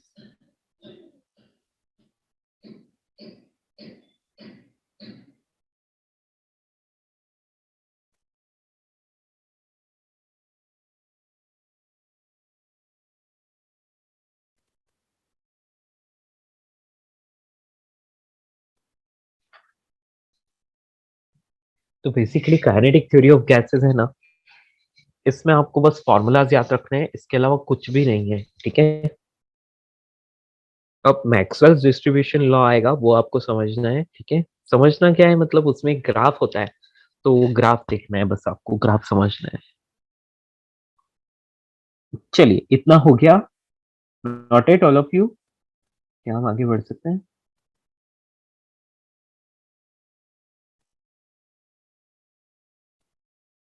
okay दोस्तों, सो ये बेसिक बेसिक फॉर्मूलाज है। अब इसके बाद एक तो इम्पोर्टेंट पॉइंट मतलब जो क्विकली आपको हमेशा याद रहने चाहिए।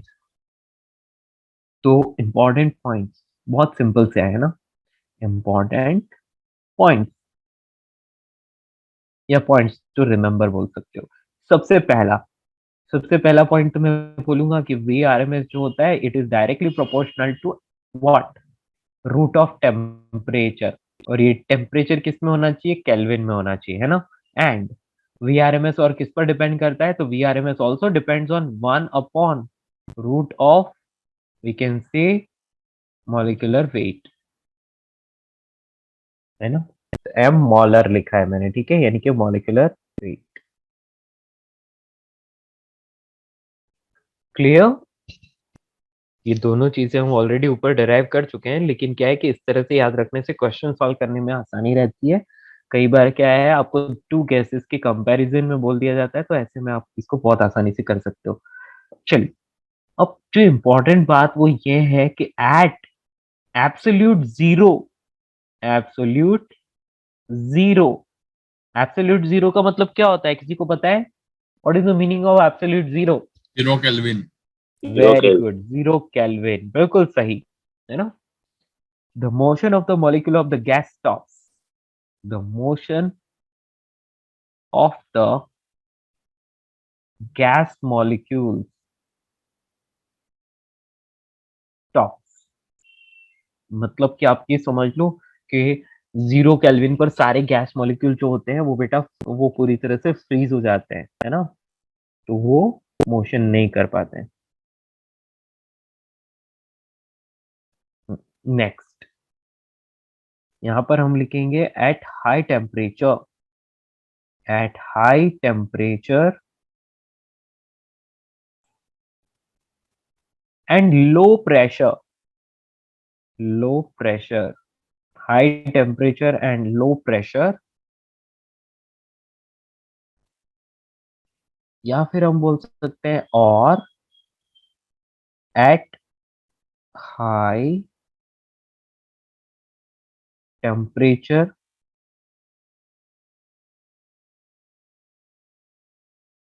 And low density, low density.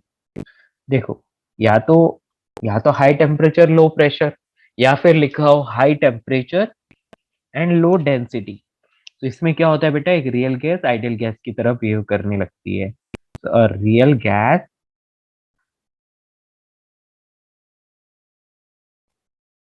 behaves as an ideal gas।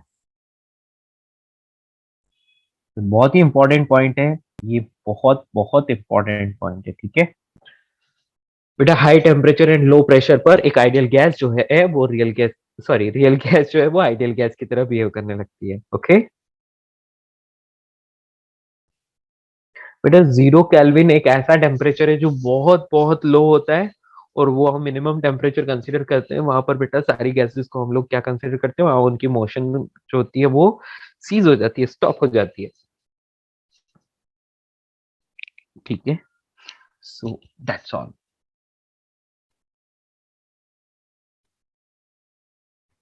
इसके बाद मैक्सवेल्स डिस्ट्रीब्यूशन लॉ, तो इतना लिख लो पहले।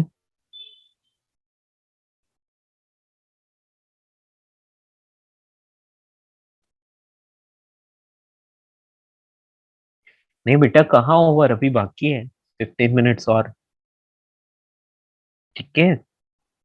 इतना समझ आया, मतलब मेरा कहने का मतलब ये था कि जो बेसिक बेसिक चीजें थी यहाँ तक कंप्लीट हुआ। अब एक लॉ आएगा, कहने का मतलब ये था कि मैक्सवेल्स डिस्ट्रीब्यूशन लॉ के बारे में पढ़ेंगे अब, ठीक है ना। बेटा मैक्सवेल डिस्ट्रीब्यूशन लॉ में भी बस आपको कर्व देखना आना चाहिए और कुछ नहीं।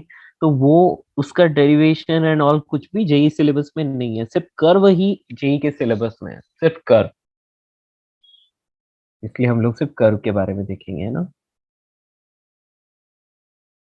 यस बेटा, थोड़े बहुत सम जो है वो डायरेक्ट फॉर्मूला बेस्ड होते हैं, वो हम करेंगे लास्ट में, है ना।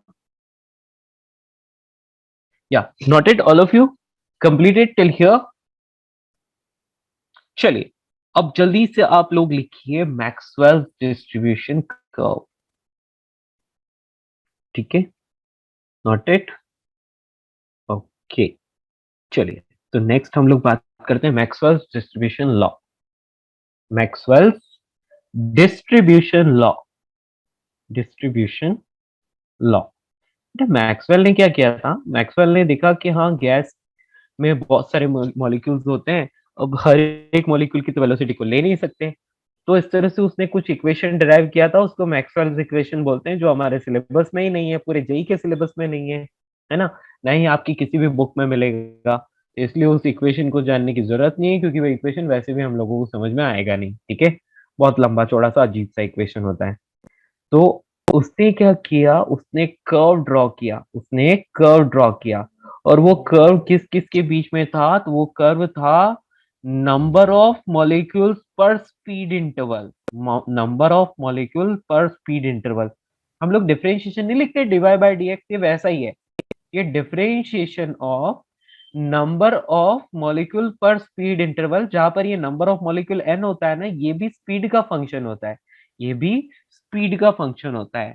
तो इसके साथ किसका कर्व ड्रॉ किया? इसके साथ वर्सेस स्पीड, वर्सेस स्पीड, यानी कि आप बोल सकते हो कि नंबर ऑफ मॉलिक्यूल पर स्पीड इंटरवल वर्सेस स्पीड, इसका कर्व उसने ड्रॉ किया, ठीक है, और उसी को मैक्सवेल्स डिस्ट्रीब्यूशन कर्व बोलते हैं। उसकी बहुत अजीब सी इक्वेशन आती है जो हमारे सिलेबस में ही नहीं है, इसलिए हम लोग उसके बारे में बिल्कुल भी बात नहीं करेंगे, ठीक है। तो हम डायरेक्टली लिखते हैं कि ये क्या होता है मैक्सवेल्स डिस्ट्रीब्यूशन कर्व। तो बेटा यहाँ पर लिखते हैं प्लॉट ऑफ, प्लॉट, प्लॉट या फिर कर्व, ठीक है, प्लॉट या फिर आप बोल सकते हो curve, CURVE, curve of DNV by DV। बेटा ये ना n मल्टीप्लाइड विथ v नहीं है, ये क्या है बेटा? ये है number of mole as a function of velocity, समझ रहे हो, number of moles as a function of speed, ऐसे बोल सकते हो आप।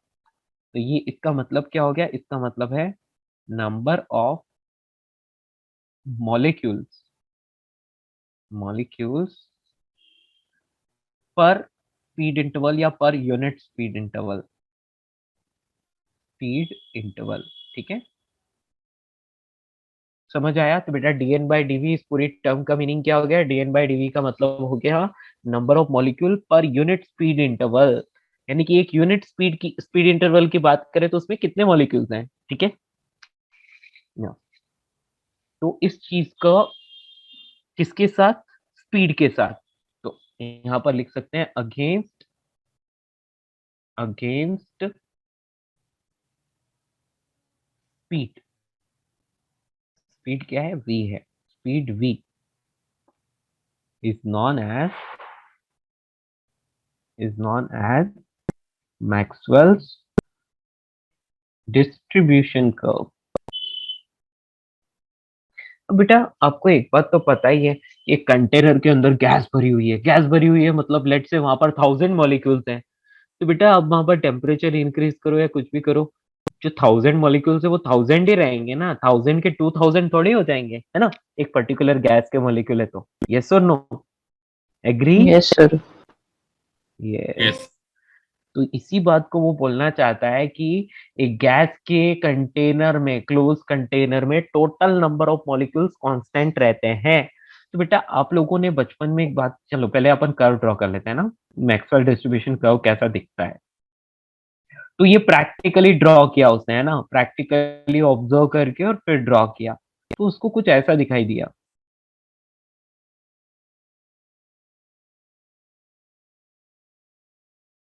ठीक है, इस टाइप से उसको कुछ दिखाई दिया, और इसको थोड़ा और बेटर बनाए,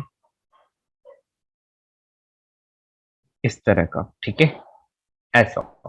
तो यहाँ पर इस वाई एक्सिस पर उसने लिया dn बाई dv, यानी कि नंबर ऑफ मॉलिक्यूल पर यूनिट स्पीड इंटरवल, ये उसने लिया, और इस वाले पर एक्स एक्सिस पर उसने लिया स्पीड, तो यहाँ पर उसने लिया v मतलब speed,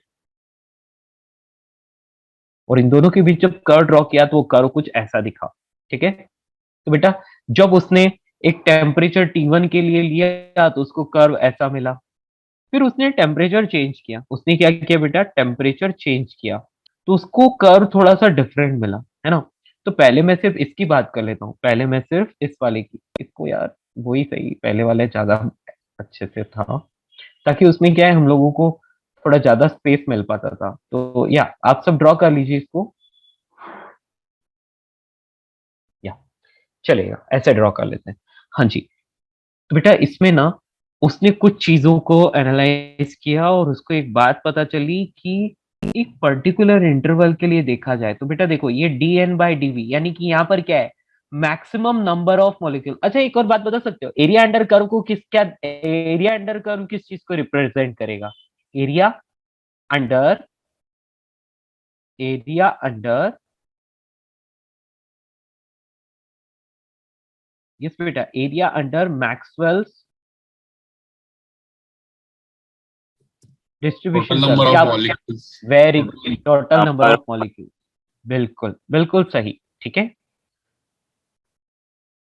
curve, area under Maxwell's distribution curve. बेटा आप लोगों को मैंने एक चीज सिखाई थी, या सर ने एक चीज सिखाई थी, क्या सिखाई थी? ये कोई भी कर्व है ना, ये कर्व है y is equal to F X, है ना। तो आपको इसका एरिया फाइंड करना है। एरिया कैसे फाइंड करते हैं बेटा? इंटीग्रेशन ऑफ y dx, यानी कि integration of F x dx, correct. तो जो भी ये आपका फंक्शन है उसके साथ एक्स एक्सिस वाले फंक्शन के रेस्पेक्ट में उसको आप इंटीग्रेट करते हो तो आपको एरिया अंडर द कर्व मिलता है। तो वही चीज हम यहाँ पर भी करने वाले हैं, वही चीज हम लोग यहाँ पर भी करने वाले हैं। क्या करने वाले हैं बेटा? Area under the curve find करने वाले हैं। तो कैसे करें? तो हम लोग जानते हैं क्या कि y एक्सिस पर तो है dn/dv और x एक्सिस पर है v। तो आप इसको लिख सकते हैं कि एरिया ए इज इक्वल, या हम इसको डायरेक्टली इक्वल करके लिख लो, equal to integration of dn/dv, और ये किसके रेस्पेक्ट में? स्पीड के रेस्पेक्ट में इंटीग्रेट करेंगे इसको। यस, कोई प्रॉब्लम? तो बेटा ऐसा आप करते हो तो आपको इससे क्या मिलता है? ये dv से dv कैंसिल, तो इंटीग्रेशन ऑफ dn मिलता है आपको, and that is equal to n, and it gives total number of total number of sir molecules। हाँ बेटा बोलो। सर लिमिट्स में क्या डालेंगे? एक minute, 0 to gas infinity, in right? Container, but molecules can not be infinity no, तो फिर वो इंफिनिटी माइनस जीरो। वेट बेटा, वेट बेटा, स्पीड, ये जो यूनिट है स्पीड के रेस्पेक्ट में कर रहे हैं ना, तो जीरो से लेके इनफाइनाइट तक की स्पीड हो सकती है, ठीक है ना। समझ में आ रहा है? Assume infinite as light speed, I guess. हाँ, और ये n भी फंक्शन ऑफ वेलोसिटी है, ठीक है ना। बेटा हम जीरो से ये इसको इनफाइनाइट तक, एक्चुअली क्या होता है बेटा, ये फंक्शन ऑफ वेलोसिटी होता है, ओके। और जो मतलब वो जो फंक्शन होता है उसमें वो वेलोसिटी जो होती है वो कुछ डिवाइड में ऐसा कुछ आ रही होती है, जो भी हो। आप जैसे ही जीरो से इनफाइनाइट तक करते हो बेटा उसको आपको n तक ही मिलता है, समझ रहे हो। इसको हटाओ, आपको सिर्फ ये यहाँ तक रखना है, जीरो से लेके इनफाइनाइट तक dn/dv। और बेटा यहाँ पर क्या हो रहा है, यहाँ पर ये चीजें, ये जो है ना ये फंक्शन ऑफ वेलोसिटी है, ठीक है ना। देखो मेरी बात सुनो, ये फंक्शन ऑफ वेलोसिटी है, ठीक है। अब जीरो से इनफाइनाइट लिखो तो आपको n मिलता है। देखो मेरा कहने का मतलब क्या है, आप बात सुनो। मैं बोल रहा हूँ कि n plus n upon V square plus n upon V cube, ऐसा कुछ है मेरे पास, ठीक है। और मैं क्या करता हूँ बेटा, या अब मैं इस चीज को, wait, हाँ जी, अब मेरे पास ये चीज मिली मुझे, है ना, इंटीग्रेशन के बाद मुझे ऐसा कुछ मिला, लेट से, है ना। वेट, एक और ले लेते हैं। सर n तो n v का प्लस, फंक्शन था ना, क्या हो गया? n तो v का फंक्शन था ना। हाँ बेटा ये v का फंक्शन, देखो उसको पूरे को जो इंटीग्रेट करने के बाद लेट से ऐसी कुछ टर्म मिलती है और वो जीरो से इनफाइनाइट तक है, ठीक है। आ रही बात समझ में? तो बेटा अब आप इस चीज को जब इसमें रखते हो, है ना, तो जब आप इसमें रखते हो तो आपको फाइनली जो कुछ भी मिलता है वो कुछ एन टाइप का मिलता है ना, मतलब कि आप वन अपॉन इंफिनिटी करोगे तो वो चीज नेग्लेक्ट हो जाती है। बेसिकली ये बेटा कुछ एक्सपोनेंशियल फंक्शन कुछ मिलता है, मेरा कहने का मतलब ये है। मैंने ये कुछ लिख दिया था, ऐसा नहीं है, ये कुछ एक्सपोनेंशियल फंक्शन टाइप का कुछ होता है इस टाइप का, ठीक है। तो आप जब इसमें प्लेस करते हो वैल्यूज तो आपको वो क्या मिलेगा बेटा, यानी कि जो कुछ भी मिलेगा, late say n e raise to let say कुछ भी वेलोसिटी का कुछ फंक्शन मिलेगा, लेट से, है ना, लेट से माइनस एक्स वी, ऐसा कुछ फंक्शन मिल रहा है बेटा। इसमें जब आप इंफिनिटी पुट करोगे तो n upon E raise to infinity, है ना, फिर minus n upon E raise to, फिर यहाँ पर जीरो डाल दोगे तो फाइनली आपको यहाँ पर क्या मिलने वाला है, यहाँ पर n या कुछ मिलने वाला है। समझ में आ रहा है? तो मतलब मैं ये नहीं बोल रहा हूँ एग्जैक्ट यही फंक्शन होता है, इस टाइप का कुछ फंक्शन होता है। जब आप इंटीग्रेट करते हो तो सिर्फ और सिर्फ n मिलता है, नंबर ऑफ मॉलिक्यूल्स। ओके, हाँ यस सर। या तो बस मैं यही बताना चाह रहा हूँ कि इसको पूरे को जब आप इंटीग्रेट करोगे ना तो आपको सिर्फ और सिर्फ n मिलता है, यानी कि number of molecules of container, sorry number of molecules of gas in container. Okay, बात समझ यस पाए? सर, लेकिन अगर और n सपोज ये ना जीरो से इंफिनिटी स्पीड की क्या है, ये स्पीड की लिमिट है, यानी कि स्पीड की वैल्यू जीरो से इंफिनिटी तक वैरी कर सकती है, बहुत तेज भी मूव कर रहे होंगे कुछ गैस मॉलिक्यूल्स। ठीक है, Sir, hello, but shouldn't we have a limited light speed? What नहीं नहीं बेटा, लाइट से ज्यादा तो स्पीड हो ही नहीं सकती ना, Yes, sir. So इसलिए हम can't लोग we क्या keep, करते so why shouldn't we keep c as the limit? Because infinity can't be achieved. हैं बेटा, infinity can't be achieved but we can say कि large values are called infinity. Okay, समझ आ रहा है? Okay, एक sir. बात बताओ मुझे, 1 के कंपैरिजन में 10 raised to 8, तो मैं बोल दूंगा 1 के कंपैरिजन में 10 raised to 8 is very very large value, right? Yes, Yes. तो 1 को नेग्लेक्ट कर दूंगा ना, तो इसीलिए क्या है कि हम लोग इसको इंफिनिटी मतलब वेरी लार्ज वैल्यू बस ऐसा कंसीडर करके चलते हैं। ठीक है, सर, हाँ बोलो। तो जो फाइनल है, सपोज जब हम y dx लिखते हैं इंटीग्रेशन हाँ में, suppose y is equal to X square, ऐसे फंक्शन दिया, हाँ तो इंटीग्रेशन करने के बाद x के टर्म्स में ही आएगा ना, हाँ, y के एक्स के टर्म्स टर्म्स में में थोड़ा ना आएगा, आएगा। हाँ वैसे ही आएगा बिल्कुल। तो अच्छा, तो यहाँ पे भी आप क्या फाइनल, करोगे, इसको इंटीग्रेट करोगे तो ये फंक्शन ऑफ वेलोसिटी है ना, तो ये जो भी आएगा वो वेलोसिटी की टर्म्स में ही आएगा ना। हाँ हाँ तो फिर आप उसमें वैल्यूज रखोगे तो आपको फाइनली कुछ एन मिलेगा, मतलब वो फंक्शन ही ऐसा होता है, उसको इंटीग्रेट करने पर आपको नंबर ऑफ मॉलिक्यूल्स मिलता है। ठीक है, अरे देखो यार, integration of Y D X into D X ऐसा कर लो, डी एक्स से डी एक्स कैंसिल, तो यहाँ पर आपको वाई मिलेगा ना, तो बस वैसे ही। ठीक है, तो यहाँ पर बेटा उस यहाँ पर जब वेलोसिटीज की टर्म्स ही चली गई तो उसके बाद इस लिमिट का कुछ रहता नहीं है, फिर integration of D N is equal to D N ऐसा डायरेक्टली कंसिडर कर सकते हो। ठीक है ना? अच्छा ओके सर। हम्म, तो बेटा ये हो गया total number of gas molecules. अब आ जाते हैं इस कर्व में, इसमें total number of gas molecules find करना है, तो इस पूरे का एरिया फाइंड करना है, यानी कि इसका इंटीग्रेशन करना होता है।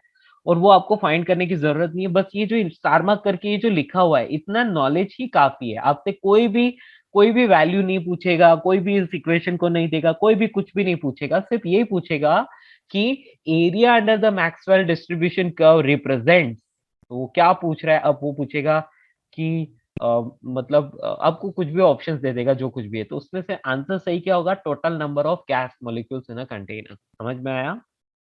बस ये उसका आंसर होगा।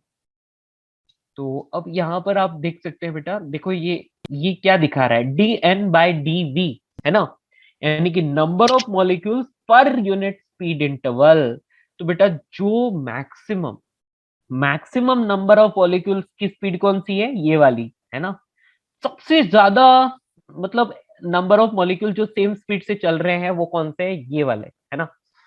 यहाँ पर देखो, यहाँ पर बात करोगे तो कम मॉलिक्यूल्स, यहाँ कम मॉलिक्यूल्स, यहाँ पर बात करो सबसे ज्यादा नंबर ऑफ मॉलिक्यूल्स कौन सी स्पीड से चल रहे हैं, तो यहाँ वाली स्पीड से चल रहे हैं, और इस स्पीड को हम बोलते हैं वीपी या वीएमपी, यानी कि वी मोस्ट प्रोबेबल स्पीड। ठीक है, इसको क्या बोलते हैं बेटा, वी मोस्ट प्रोबेबल स्पीड, तो जनरली इसको वीपी से लिखा मिलता है, तो ये वी मोस्ट प्रोबेबल स्पीड बोली जाती है। ठीक है, फिर हम लोग क्या करते हैं, इस पूरे का एवरेज लेते हैं, तो एवरेज लेते हैं तो हम लोगों को यहाँ कहीं एवरेज स्पीड मिलती है, that is just average speed, है ना। तो एवरेज स्पीड जो मिलेगी वो यहाँ कहीं मिलेगी। अब हम आरएमएस स्पीड निकालते हैं, तो बेटा आरएमएस स्पीड जो होती है, ये मैंने थोड़ा ज्यादा आगे ड्रॉ कर लिया,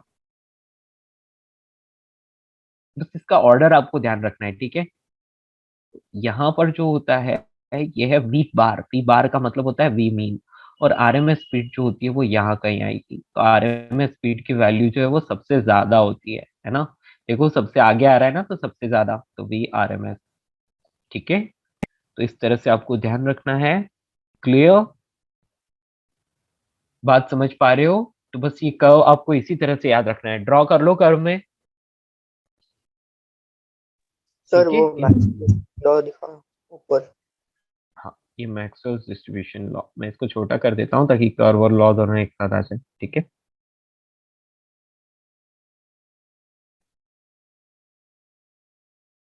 number of molecules per unit speed interval versus speed, इसी कर्व को मैक्सवेल डिस्ट्रीब्यूशन कर्व बोलते हैं। और सबसे ज्यादा नंबर ऑफ मॉलिक्यूल्स जिस वेलोसिटी से घूम रहे होते हैं उसको हम बोलते हैं मोस्ट प्रोबेबल स्पीड। फिर सबकी एवरेज स्पीड निकालो, तो उसको वी बार से रिप्रेजेंट किया है। और सबकी आरएमएस स्पीड निकालो, तो गैस की RMS speed is V RMS.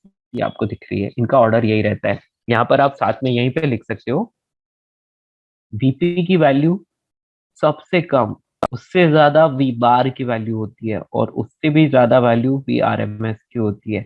मतलब वी आरएमएस की वैल्यू जो होती है वो सबसे ज्यादा होती है। ठीक है, अब ये तो एक सर्टेन टेम्परेचर के लिए, ये एक सर्टेन टेम्परेचर के लिए, ठीक है ना। तो बेटा यदि मैं टेम्परेचर चेंज करूंगा तो कर्व चेंज हो जाएगा, और इस तरह से चेंज होगा कि area under the curve constant रहे। समझ में आ रहा है? यदि मैं टेम्परेचर चेंज करूंगा तो कर्व चेंज हो जाएगा, लेकिन इस तरह से चेंज होगा कि area under the curve constant रहे, वही रहे पहले वाला। क्यों? क्योंकि टोटल नंबर ऑफ मॉलिक्यूल्स थोड़ी चेंज होंगे यदि आप टेम्परेचर चेंज करोगे तो।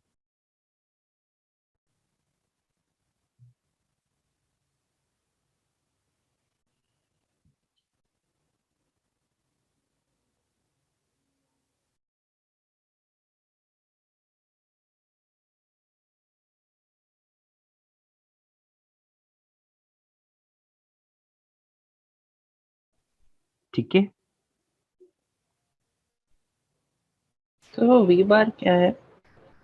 बेटा वी बार इज एवरेज। मैं आगे लिखवाऊंगा, डोंट वरी, आगे ओके सर। लिखवाऊंगा मैं, है ना।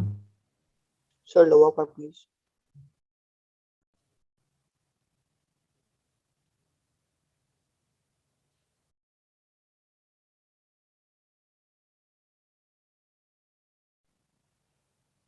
नोटेड बच्चों? तो ये थोड़ा बहुत और बाकी है। इसके बाद देखो मैक्सवेल डिस्ट्रीब्यूशन कर्व के बाद डिग्री ऑफ फ्रीडम, एंड इतना ही है, एंड इंटरनल एनर्जी। बस इतना सही हो रहा है, मतलब हाफ एन आवर का इतना कुछ चैप्टर और बाकी, ठीक है ना। वो नेक्स्ट क्लास में ही करेंगे हम लोग। सर हाँ सर वो जो मतलब जो ये जो इंटीग्रेशन वाला है, तो हाँ जब एक्सप्रेशन लिखेंगे तभी लाइक प्रॉपरली समझ आएगा ना? हाँ, वो एक्सप्रेशन लिखेंगे तभी प्रॉपर समझ में आएगा, और एक्सप्रेशन हम लोगों को लिखने की जरूरत नहीं है क्योंकि सिलेबस में भी नहीं है, हाँ हाँ। और मुझे भी नहीं आता याद भी नहीं है, कहने का मतलब। हाँ बेटा, यस सर। ठीक है ना। एक्चुअली वो क्या है, वो आप हायर स्टडीज करते हैं, पीएचडी वगैरह कुछ करते हैं ना बेटा, इस थर्मोडायनेमिक्स में पर्टिकुलर सेक्शन में, तब आपको वो पढ़ने को मिलती है। ठीक है, या फिर अच्छा आप इंजीनियरिंग में भी देखेंगे, इंजीनियरिंग में भी आपको मिलेगी। ठीक है ना। सर, तो फिर बस वो उसका फाइनल वाला याद कर देना, हाँ, जो total number of molecules in gas container, बस यस यस, ठीक है। अच्छा। जब आप यदि मैकेनिकल या फिर सिविल इंजीनियरिंग ऐसा कुछ लेते हो तो बेटा आपको थर्मोडायनेमिक्स नाम की एक पूरी किताब आएगी एक सेमेस्टर में, ठीक है ना।